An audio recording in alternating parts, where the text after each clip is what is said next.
Baik,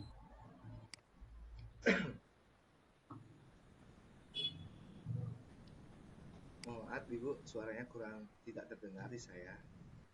oh ya, selamat pagi Bapak Ibu. Selamat pagi Selamat Ibu pagi Bu Rizkyana. Rizky. Ya, bagaimana kabarnya hari ini? Kabar saya baik Bu.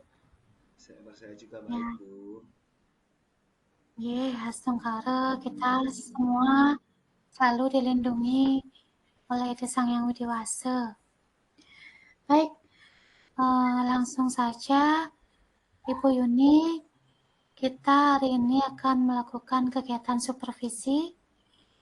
Jadi sebelum kita mulai kegiatan hari ini, mohon izinkan saya share screen rubrik yang bisa dipakai pedoman oleh Bu Yuni dalam melakukan coaching nanti ya. Iya Bu.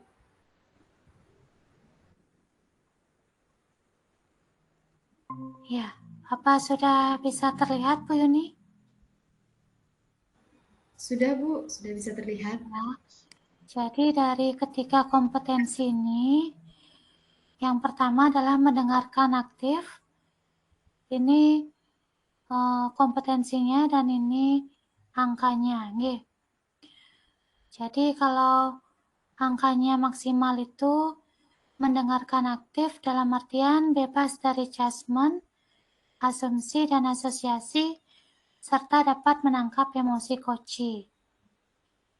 Kemudian memberikan pertanyaan yang berbobot, yaitu selalu mengajukan pertanyaan terbuka dan berasal dari mendengarkan. Kemudian yang ketiga, memberdayakan koci, yaitu membantu membuat rencana aksi spesifik, mendorong ide dari koci, kemudian pada saat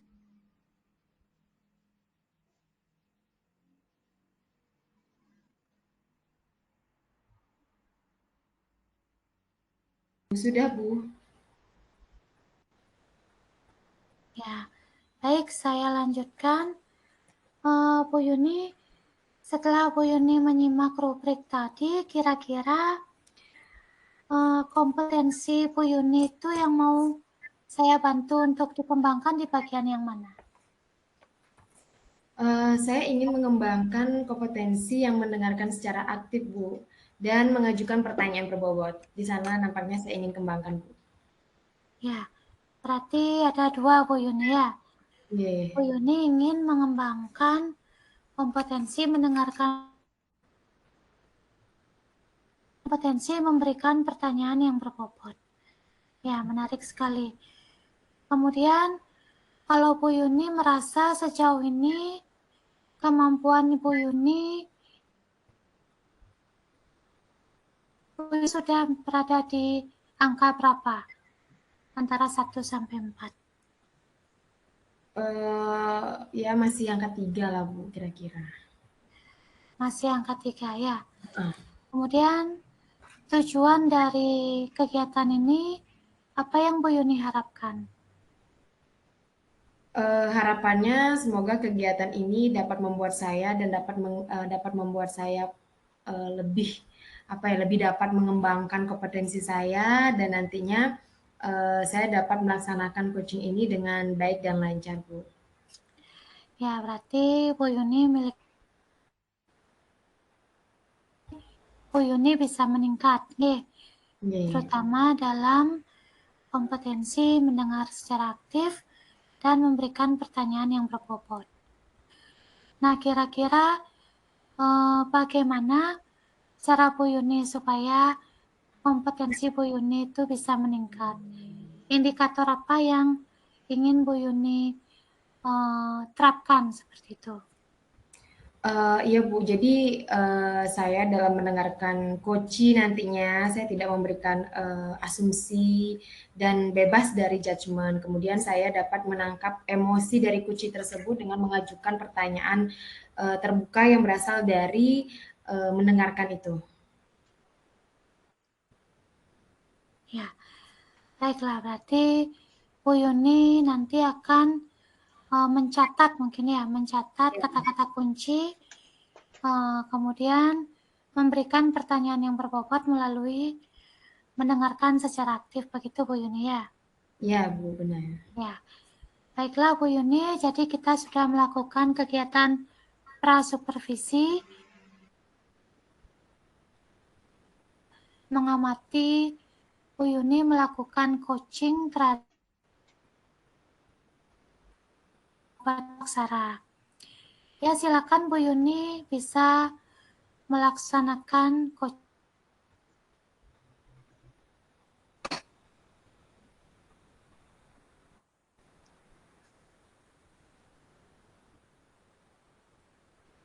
Maaf Bu, tidak kurang terdengar tadi bagian akhirnya. Oh ya, ya mohon maaf mungkin ini sinyalnya kurang bagus ya. Baiklah, Bu Yuni, tadi kita sudah melakukan percakapan prasupervisi. Jadi mohon izinkan sekarang saya mengamati Bu Yuni melakukan coaching terhadap Bapak Batu Aksara. Jadi untuk waktu saya persilahkan. Baik Bu, terima kasih Bu. Ya, silakan sama-sama. Selamat siang Pak Batu, apa kabar? Selamat siang Bu Yuni, kabar saya baik Ibu. Bagaimana dengan Ibu? Astungkare, baik Pak. Terima kasih ya Pak sudah meluangkan waktu untuk berbincang-bincang pada hari ini. Ya, sama-sama Bu. Apa nih yang ingin Bapak bahas hari ini Pak kira-kira Pak? Begini Bu, saya akhir-akhir ini melihat beberapa murid saya di kelas yang saya ajar, mereka memiliki motivasi belajar yang rendah Bu. Seperti kurang bersemangat itu Bu di dalam kelas. Oh, jadi Bapak merasa akhir-akhir ini ada beberapa siswa yang memiliki motivasi belajar yang rendah, seperti kurang bersemangat, ya Pak ya. Bisa Bapak ceritakan secara detail seperti apa sih tingkah laku mereka di kelas, Pak? Ya Bu, jadi begini, saya kebetulan mengajar di kelas 9C dan kebetulan saya wali kelas di kelas tersebut. Ketika saya mengajar, ada dua murid saya yang terlihat memiliki semangat belajar yang rendah. Misalnya mereka sering ngobrol seperti itu, Bu. Kemudian ketika saya menjelaskan, mereka asik dengan kesibukannya sendiri. Sering izin keluar, masuk kelas, dan banyak juga guru yang lain melaporkan pada saya bahwa dua anak ini sering bolos saat pembelajaran dan mereka tidak disiplin saat mengumpulkan tugas. Oh, seperti itu ya, Pak. Jadi kedua anak ini juga sering mendapat teguran dan laporan dari guru lain ya, Pak. Berarti bukan di saat pelajaran di kelas Bapak saja ya? Iya, Bu, benar sekali itu, Bu. Oke, jadi apa yang Bapak ini harapkan kepada kedua anak ini, Pak? Ya, tentu saja saya berharap kedua anak ini ada perubahan dari perilakunya supaya mereka di dalam kelas lebih bersemangat, disiplin untuk mengikuti pelajaran dan tidak ada lagi laporan dari guru lain tentang ketidakdisiplinan dari kedua anak ini. Oke, jadi Bapak berharap anak ini memiliki perubahan tingkah laku ke arah yang positif, yaitu mereka lebih lebih antusias mengikuti pelajaran dan disiplin dalam mengerjakan tugas. Nah, kira-kira apa sih potensi yang Bapak miliki untuk mencapai tujuan atau harapan Bapak? Sebenarnya saya sudah pernah memanggil kedua anak ini, Bu, dan saya menanyakan terkait tingkah lakunya tersebut. Namun mereka selalu memiliki alasan seperti tidak suka dengan pelajarannya, mereka merasa bosan, sehingga mereka sering keluar kelas, Bu. Oh, seperti itu. Berarti penyebab perilaku mereka itu adalah karena mereka ini merasa bosan dengan pelajarannya. Kemudian apakah Bapak sudah memiliki rencana nih atau solusi untuk menangani siswa tersebut, Pak? Mungkin saya bisa bertanya kepada guru-guru senior yang lebih memiliki pengalaman dalam menangani siswa. Kemudian melibatkan guru BK juga dalam hal ini, Bu. Wah, saya setuju dengan rencana yang akan Bapak lakukan. Nah, kira-kira nih Pak, adakah hambatan yang menghalangi solusi yang Bapak berikan tadi? Mungkin hambatannya saya canggung dalam berkomunikasi dengan guru-guru senior, Bu, karena mereka memiliki banyak beban dalam mengajar juga, sehingga takutnya saya nantinya memberikan apa namanya, sehingga nanti takutnya solusi yang nantinya mereka berikan itu tidak maksimal. Dan guru BK juga sudah banyak menangani kasus seperti ini, sehingga mungkin saja beliau tidak maksimal dalam menangani permasalahan murid saya. Iya sih Pak, benar, memang benar Pak. Antara guru junior dan senior itu kan pasti ada jarak yang tentunya menjadi hambatan kita saat berkomunikasi Pak. Apa Bapak punya solusi lain nih Pak untuk murid-murid Bapak nanti itu? Kalau solusi lain, saya mungkin bisa melibatkan kedua orang mereka ya, Bu. Dengan saya berkunjung ke rumahnya, mungkin menemui orang tuanya, mungkin saya bisa bekerja sama dengan kedua orang tuanya. Selain itu juga saya akan lebih memperhatikan kedua anak ini dengan menanyakan gaya belajar seperti apa yang mereka senangi, dan saya akan mencoba menerapkan keyakinan kelas. Siapa tahu dengan begitu mereka ada perubahan ke hal yang lebih baik. Wah, ide yang bagus itu, Pak. Ya, benar sekali ya, Pak ya. Dengan membuat sebuah kesepakatan dan dengan melibatkan murid, tentunya mereka pasti merasa lebih diperhatikan lagi ya. Begitu ya, Pak ya. Lalu seperti apa nih, Pak, keyakinan kelas yang akan Bapak buat itu? Uh, saya akan melibatkan murid-murid saya dan mengarahkan mereka membuat sebuah keyakinan kelas atau kesepakatan kelas seperti hadir tepat waktu, disiplin mengerjakan Hmm. tugas, dan hadir sepenuhnya dalam pembelajaran. Wah, menarik sekali tuh, Pak. Nah, menurut Bapak ini apa sih komitmen yang harus Bapak jaga? Yang selama ini yang menjadi komitmen saya adalah mendidik dengan sepenuh hati, jadi tidak ada kata menyerah dalam membentuk karakter murid, Bu. Bagus sekali tuh Pak, mendidik dengan sepenuh hati ya. Nah, apakah Bapak berani bertanggung jawab terhadap komitmen yang Bapak buat nanti? Iya, Bu, tentu saja. Saya akan bertanggung jawab dengan cara mulai sekarang saya akan lebih memperhatikan kedua murid saya ini dengan solusi yang saya berikan tadi.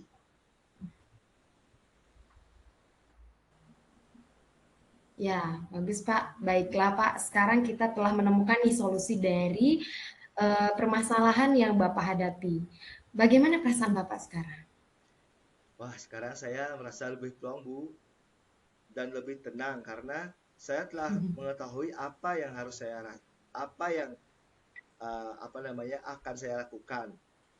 Terima kasih banyak ya, Bu, atas masukan yang Ibu berikan sehingga dan juga bimbingan Ibu sehingga saya menemukan solusi dari permasalahan yang saya hadapi ini secara tidak langsung. Ya, iya Bapak, mungkin lain kali kita bisa berbincang-bincang lagi dengan santai untuk membahas permasalahan ini ya Pak ya. Iya, terima kasih Bu sudah meluangkan waktunya untuk mendengarkan keluh kesah saya sebagai seorang guru. Oke Bapak, sama-sama Pak. Kalau begitu, sampai jumpa lagi ya Pak Batu ya. Sampai jumpa Ibu.